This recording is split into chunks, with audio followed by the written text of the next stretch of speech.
I'm experimenting. Like, what's the best? It's There's not so like you many. have a flight today to catch or anything. It's fine. It's fine. We'll see. All right, and I'm gonna go ahead and try something new. Wait, let's see. What's this one?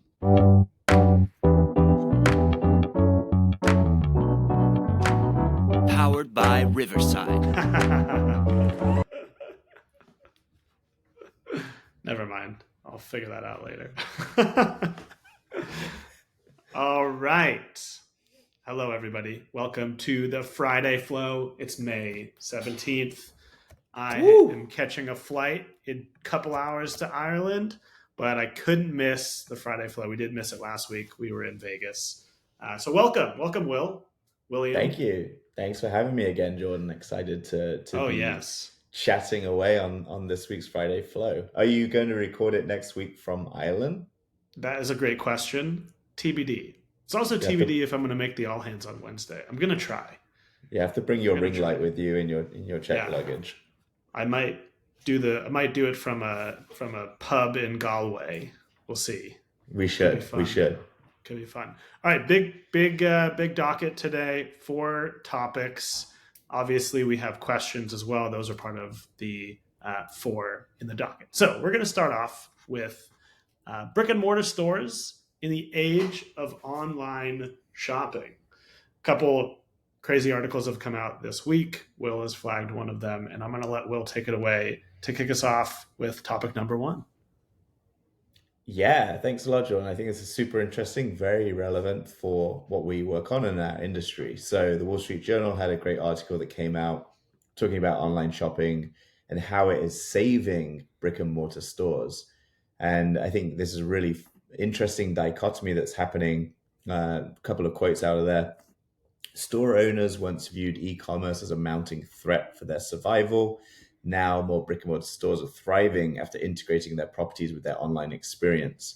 And a couple of stats they have in there, which is super interesting. Overall, nearly 42% of e-com orders last year involved stores, and this is up from 27% in 2015. So nearly a doubling of how much of e-com is actually doing something via stores. And that might be returns they're using the stores for. It might be distribution channels that they're actually using the stores for, sort of micro fulfillment, and the footprint that a lot of these stores already have to complement their e-com, and it's not being sort of just completely taken over by e-com. And the other stat as well for this year is it's the 3rd consecutive year in a row where retailers are actually on track to open more stores than they close in 2014. And I think this again is a huge shift in change. I think the last 20 years where really the boom of e-commerce has been happening, you've seen a lot of stores closing down. There was more stores closing than opening. The last 3 years, we've actually seen a reversal of this. So also post-COVID, a reversal, more in-store shopping, which I find super interesting. And I think one of the things that it points to is that e-com is inherently really expensive. You think it's cheaper because you don't need a store. But the way to attract people comes down to marketing, right? And marketing costs go up as you have a monopoly with Google and Facebook controlling the entire eyeball audience. You need a bit more of that physical property really to help bolster your pure e-com sales. And I think what you end up seeing here really is this interesting convergence happening between what we consider e-com on one side and more like traditional brick and mortar on the other. They're actually both kind of converging now. And we're seeing this much more of this e-com's doing a bit more of this in-store traditional stuff. The traditional stores are doing more of the e-com. We know Walmart are making a big push into e-com when they were considered traditional sort of brick and mortar. So I think it's super interesting, really goes with our hypothesis that we had ultimately when we founded Woflow, in that as each of these retailers, these merchants become ever more omni-channel and how they consider on-prem, off-prem sales, really their future requires this fundamental shift to some sort of data infrastructure that will allow for seamless transactions and transitions between both the online and the offline worlds. And so really, I do think this is super upbeat for all of us working on this today, is that it really has been never more relevant than it is today to really try and solve this problem. I don't think it's going to be solved at the point of sale level. I don't think it's going to be sold by like the Shopify level. They're all too ingrained in what they do. They do e-com, they do brick and mortar. They have different incentives, and I think it really casts a light on what we're doing here to actually build in that space where the data can just flow seamlessly between the online and the offline presence for these merchants. What are your takeaways on this, Jordan? Yeah, I think of it so I have a couple different perspectives on it. The first, I think I go right to fulfillment because that is kind of where we started originally. We were thinking about once Gorilla came out and all of the companies that were creating dark stores, and so these companies were coming out mainly for like fast delivery retail. They're building all these dark stores around the country. That is a cost to themselves, so they're paying for employees there, obviously the space, and they're creating their own fulfillment centers. This last year, a lot of them have started to transition back to using infrastructure that's already existing in the world, which is what we bet on a long time ago, which is these retailers that are already brick and mortar. That could be like 7-Eleven, or it could be a mom and pop t-shirt shop. It doesn't matter what it is. That infrastructure already exists. And so, to your point, building out this data infrastructure that just connects online sales to the actual like physical fulfillment center or brick and mortar shop that someone could actually walk in and buy clothes just in person or retail in person, whatever it may be. That is clearly just a more effective and more efficient way to go about things. So I look at this and like this has kind of been our bet all along. So it's awesome to see these type of articles that are coming out right now.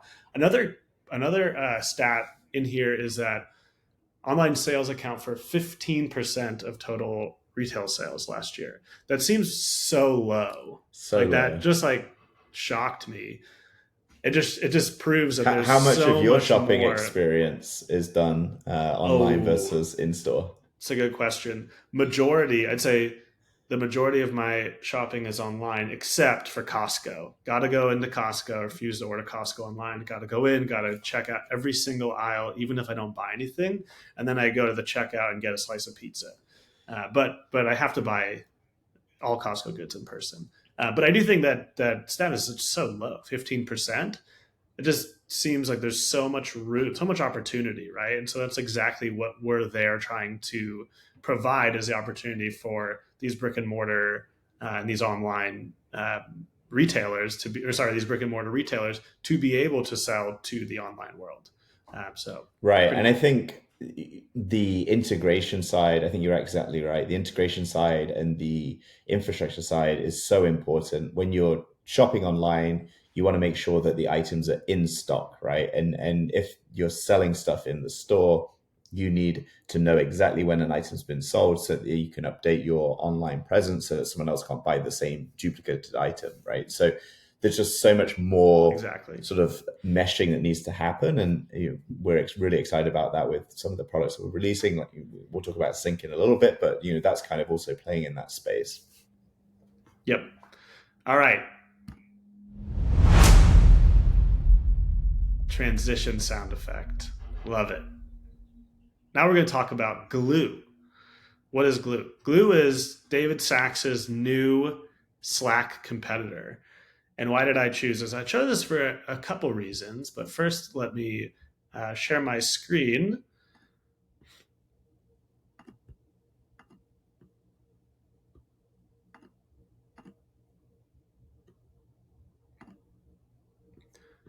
So when I say Slack competitor, I mean Slack clone, because it is literally identical to Slack.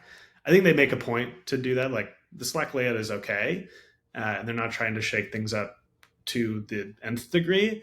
But what they are trying to do is change it. They're basically trying to take a successful product and create it in the era of AI. And so that's like one of the main points that I wanted to bring up here, talking about Glue, is I haven't tried it, just FYI, but I would like to try it just because David Sachs is our investor, and it'd be fun to play around with it and give him our feedback. But we as a business are constantly thinking. I know Will and I have thought a lot about this. What if Woflow started now instead of 7 years ago. It's building a product in the era of AI versus building a product and then applying AI on top of it. It might not sound too different, but it actually is fundamentally different. It allows for your product from the ground up to really be built around the concept that AI is a thing and AI can really enhance your product versus having to duct tape on AI afterwards. And so I'm very curious if this is going to be monumentally better than Slack. Oftentimes, I think how many channels that are just blowing up that are irrelevant to me. I'd love for somebody just to tell me what should I look at and when. That's exactly what AI is good at. So that's my first point. My second point is actually just specifically about Slack. Can you possibly have a real Slack competitor, even if the product is 5 times better? The network effect that Slack already has is so powerful that if you told me, hey, this is 5 times better and 5 times cheaper, would I still switch Woflow over to Glue based on just how much is already embedded with our company in Slack and how often people come to us or partners, vendors of ours that say, hey, we'd like to communicate with you in Slack. Can we just set up a group channel? Like that's just so easy. So I feel like there's a huge barrier for other companies to come in and disrupt Slack. So those are kind of like two separate topics. I don't know if you want to dive into one or another. Well, Yeah, it's definitely a lot. I think it's super interesting though that someone's trying it. Obviously, Sachs' heyday was Yammer, and so he comes from that world, and so has been very thoughtful with this. I don't know if you're going to show this video. The sidebar there gives me angst that there's so many threads. So the whole pitch was it makes it uncluttered, and like you get channel.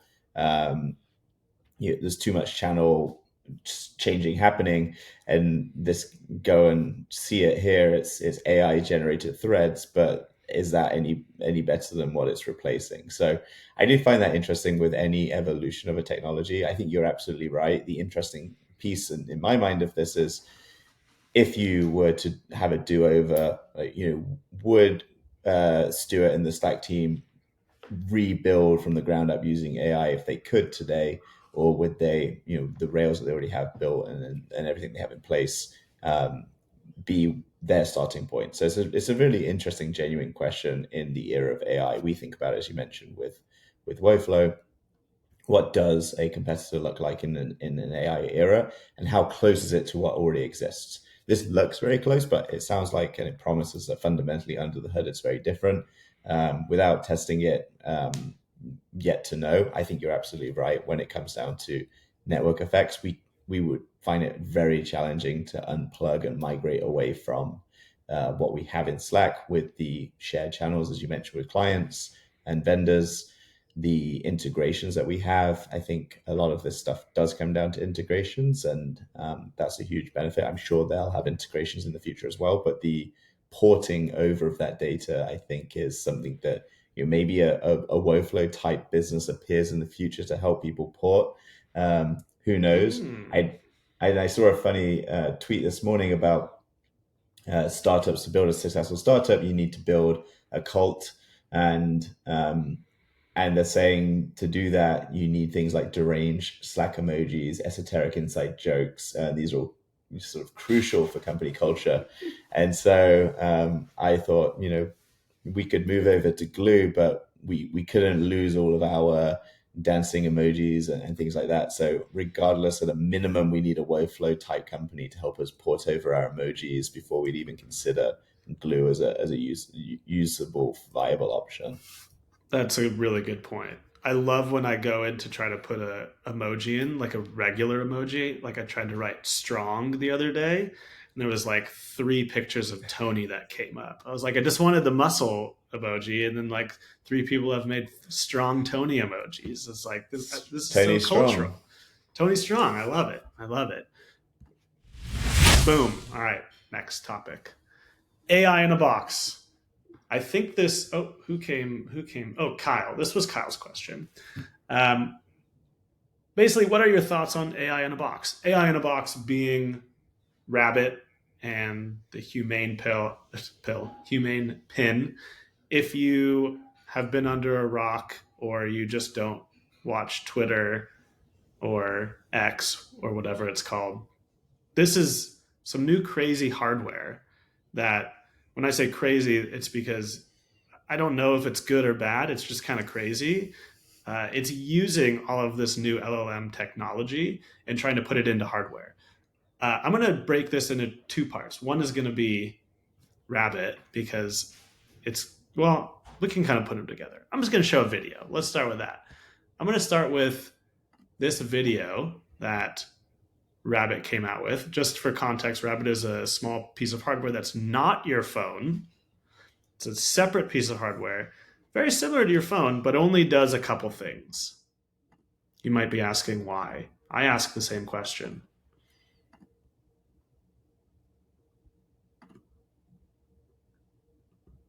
Oh, I have to share a tab. Okay.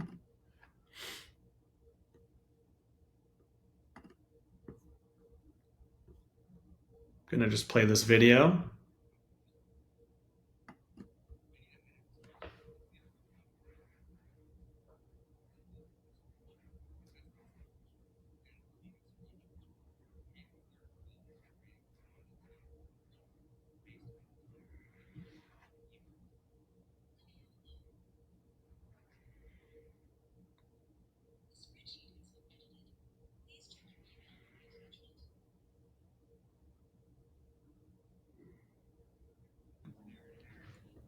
Wow.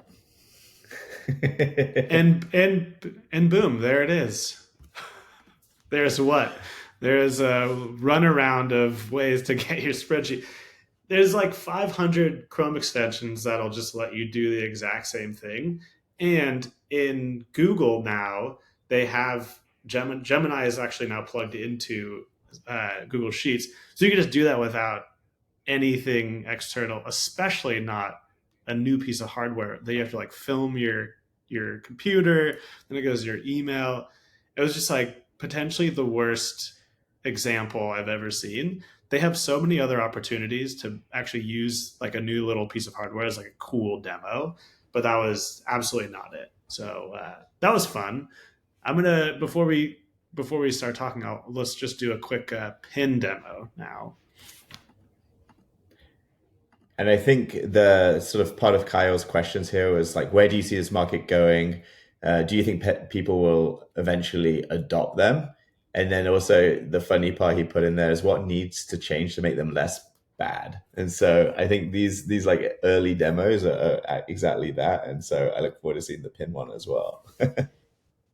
Humane AI Pin. It's a standalone device and software platform built from the ground up for AI. Engagement comes through your voice, touch, gesture, the laser ink display. Play the song How Music Makes You Feel Better. Weather, the date, how much protein? These almonds have 15 grams of protein. How much is this online? This is $28 online. We'll tap. Staying in the moment and generating a gorgeous image.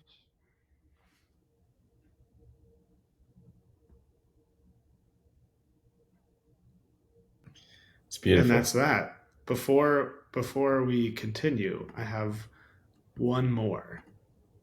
This is my favorite.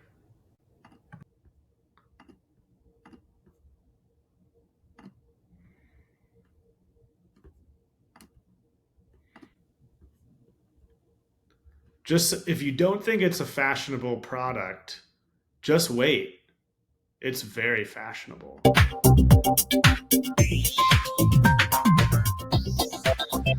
Paris Fashion Week.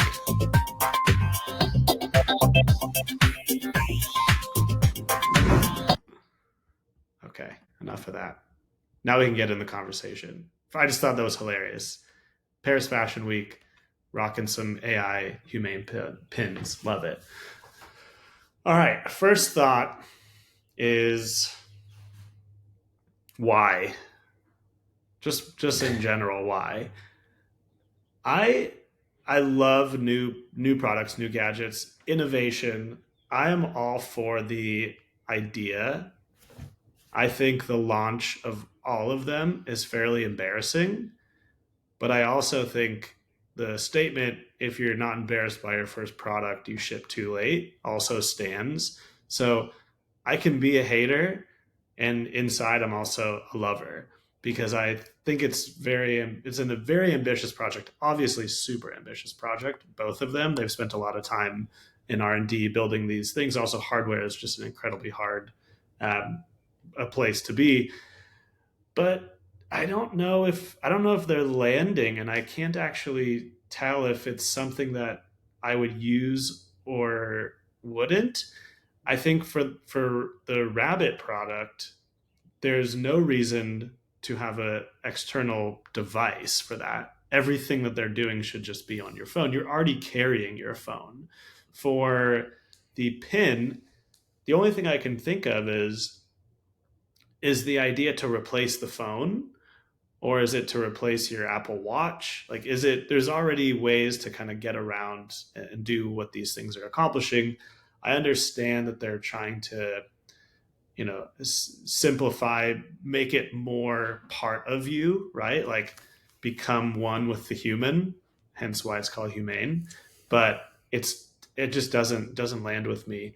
Um, I think what does it take to get less bad is a really interesting question. First, if they were to just make the product work as expected, then it would be less bad. So all of the demos say that it doesn't actually work. So even if you are okay wearing this silly pin and like walking around with like your hand here while you're reading the laser on your palm, if it did what it was supposed to do, maybe some people would buy it, but it doesn't actually do that.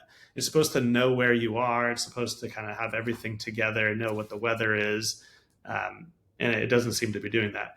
I think a good example is Google Glass, right? Google Glass came out 15 years ago, I don't know, 10, 15 years ago, and just totally didn't land. And it's because the world wasn't really ready for these like blatantly in your face technologies that are kind of like taking over your day to day. The phone is just kind of an appendage, right? It's like just kind of there with you. Everyone accepts it. An Apple Watch, people already had watches. The pin, no one's gonna wear a pin. I don't buy it. I generally agree with you on that. I think lots of jumping off points we could take on this. The analogy that comes to me is, and we kind of think of it as ironic, but we're in the tech space, we're in the VC space, and a lot of venture capitalists are saying, are you just is your application just a wrapper on LLMs? And for a lot of new startups, oftentimes that's true, right? So where is the depth? Where is the moat that you're generating as a business in the software space? So the same could be applied to this. Is this cool new little gadget, which I love, little new consumer technology gadgets, is it just a hardware wrapper for LLMs? And I think that's kind of like correct in a way. But then it goes to the question of like, did someone ask for this? Like, is this actually going to be the next iteration of how it is? And back to your earlier point, we were talking about you rebuilding things for the AI era. Really, I think what we don't yet know is what is that next hardware form for the AI first world. And so, and you look at Meta, obviously they went very deep into metaverse, VR, AR area before the boom of AI, and they've walked it back a little bit, but they were definitely seeing this is the next big thing. Apple, they created the Vision headset.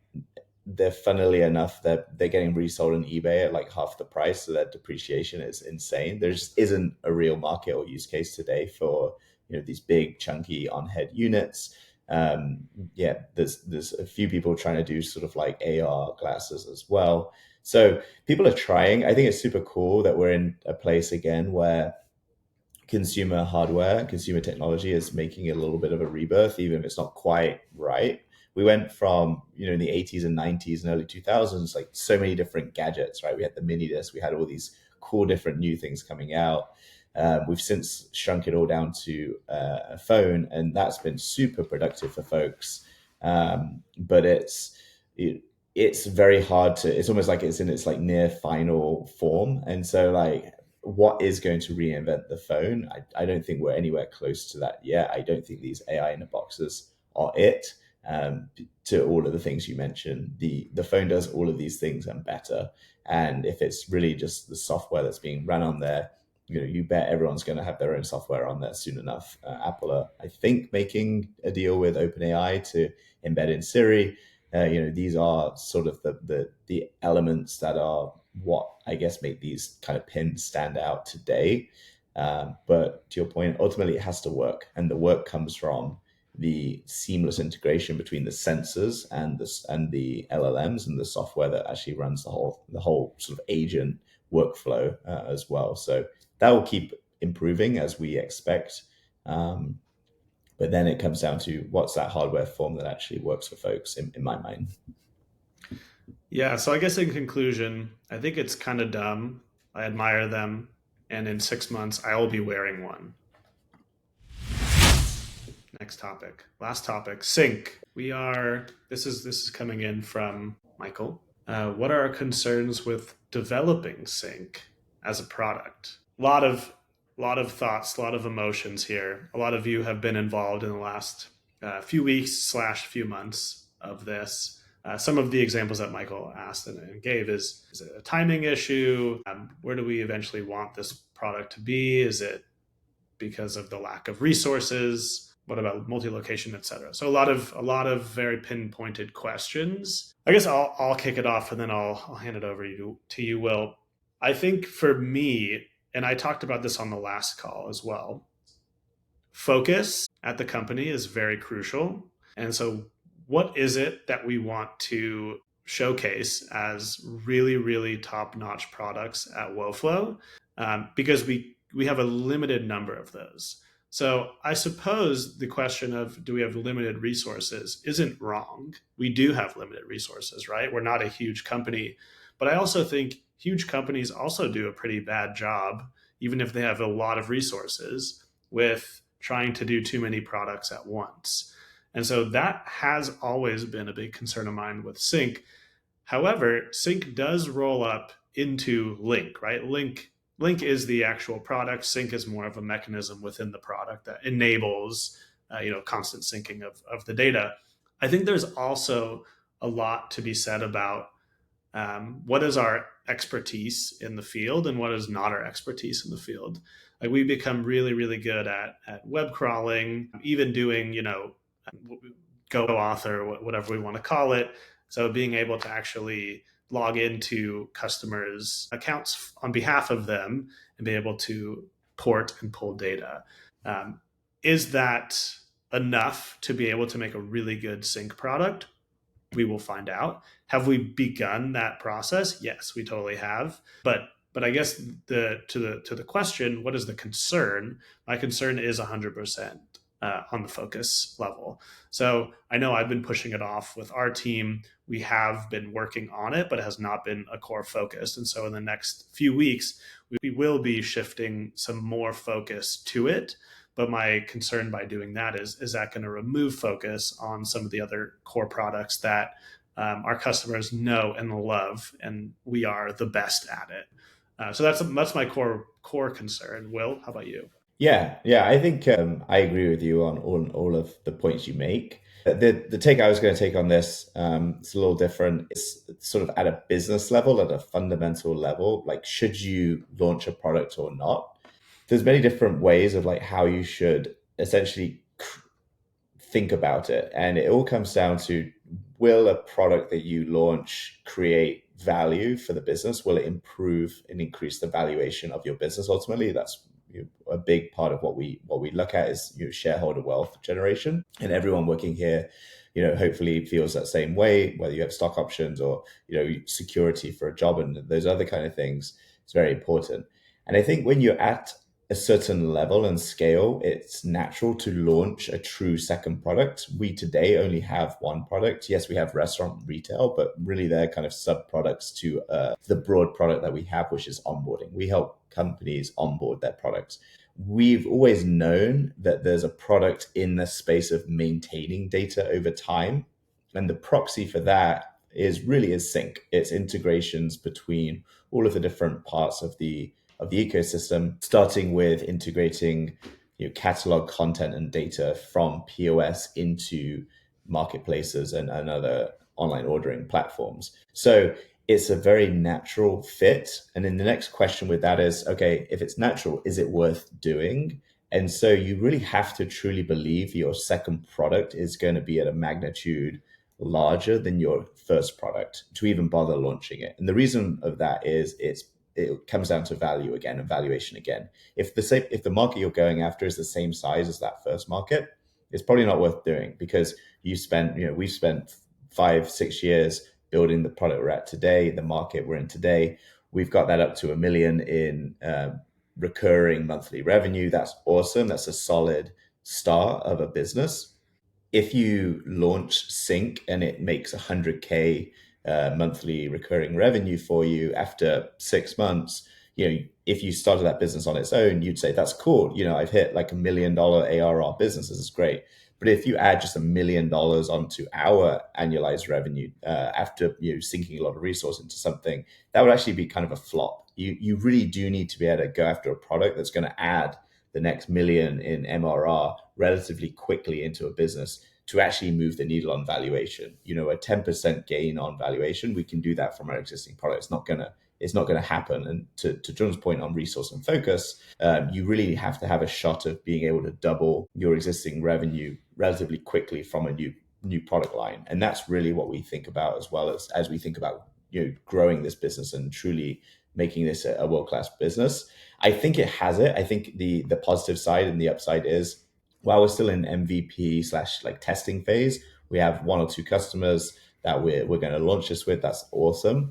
It shows some really good green shoots. And when we've done the sort of the back of the napkin sort of math on it and the modeling out, we do believe it can be a genuinely successful large TAM second product. So it is worth going after. It then comes down to timing and resource allocation. Back to Jordan's point, there's a number of known unknowns that we know today, but there's a huge amount of unknown unknowns. And do we have the expertise here?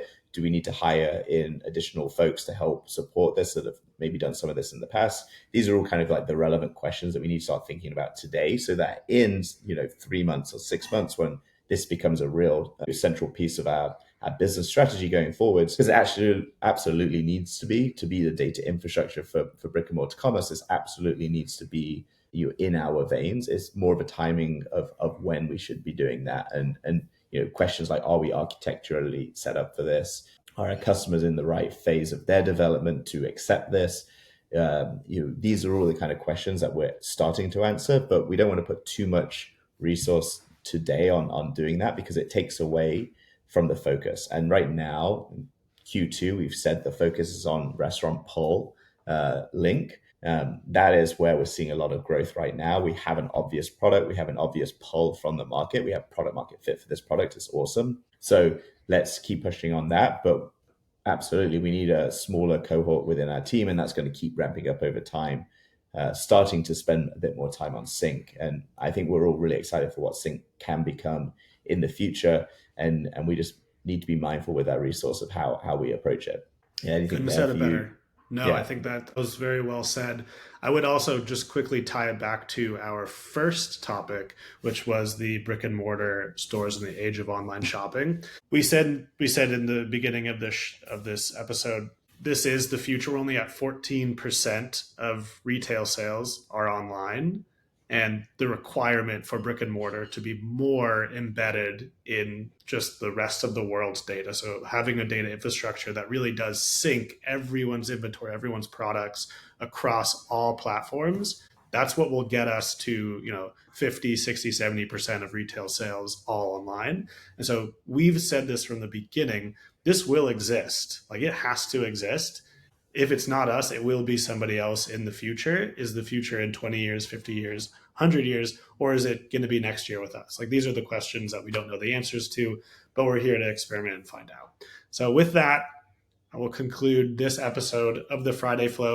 Thank you all for joining us, and we'll see you next week in a pub in Ireland. Thank you, everyone, and have a safe flight, Jordan, to Ireland. Thank you. I can't wait for that selfie with that first Guinness. Love it. Love it. Thanks, guys.